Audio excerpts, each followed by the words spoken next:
സ്നേഹമുള്ളവരെ, നോവിൻ്റെ നോമ്പിലേക്ക് ഏവർക്കും സ്വാഗതം. കുരിശിൻ്റെ വഴിയിലെ 10ാമത്തെ സ്ഥലമാണ് ഇന്ന് നമ്മൾ വിചിന്തനം ചെയ്യുവാനായിട്ട് പോകുന്നത്. വിവസ്ത്രനാകപ്പെടുന്ന ഈശോ.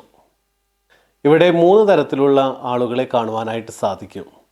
ഒന്നാമതായിട്ട് വിവസ്ത്രരാക്കുന്നവർ, രണ്ടാമതായിട്ട് വിവസ്ത്രരാക്കപ്പെടുന്നവർ, മൂന്നാമതായിട്ട് ഇത് നോക്കി നിൽക്കുന്ന ഒരു ജനക്കൂട്ടം.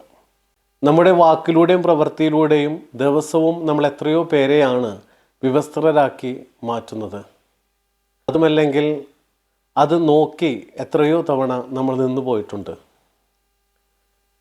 മൂന്നാമതായിട്ട് നമ്മൾ ഇങ്ങനെ മറ്റുള്ളവരാൽ വിവസ്ത്രരാക്കപ്പെടുമ്പോൾ എപ്രകാരമാണ് നമ്മൾ അതിനെ സമീപിച്ചിട്ടുള്ളത്?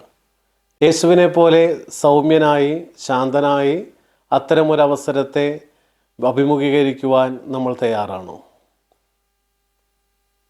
ഇനി നോക്കി നിൽക്കുന്നവരിൽ പോലും 2 തരത്തിലുള്ളവർ ഉണ്ടാകാം. ഒന്ന് സഹതാപം തോന്നുന്നവർ, രണ്ടാമതായിട്ട് അത് കണ്ട് രസിക്കുന്നവർ. അന്ന് പെട്ടെന്നാണ് വീട്ടിലേക്ക് ഭർത്താവിൻ്റെ കൂടെ കുറേ അതിഥികൾ എത്തിയത്. അതുകൊണ്ട് തന്നെ ഭക്ഷണം തയ്യാറാക്കിയപ്പോൾ അവളുടെ കൈയൊന്ന് പിഴച്ചു. ഒരു കറിയിൽ അല്പം ഉപ്പ് കൂടുതലായിപ്പോയി. എല്ലാവരുടെയും മുൻപിൽ വെച്ച് അയാൾ ഉച്ചത്തിൽ അവളെ ശകാരിച്ചു. അല്ലെങ്കിലും നീ എന്തുണ്ടാക്കിയാലും നന്നാവാ. അവിടേക്ക് കടന്നു വന്ന മകളെ നോക്കി അയാൾ കൂട്ടുകാരോട് പറഞ്ഞു, അമ്മയെപ്പോലെ തന്നെ മോളും ഈ പ്രാവശ്യത്തെ എക്സാമിന് 2 വിഷയത്തിലാണ് തോറ്റിരിക്കുന്നത്. അത് പിന്നെ പപ്പ എനിക്ക് പനിയായിരുന്നത് കൊണ്ടല്ലേ. ദൈവമേ, എത്രയോ തവണ ഞാൻ മറ്റുള്ളവരെ വിവസ്ത്രരാക്കിയിരിക്കുന്നു. മറ്റുള്ളവരെ വിവസ്ത്രരാക്കുന്നത് നോക്കി നിന്ന് രസിച്ചിരിക്കുന്നു.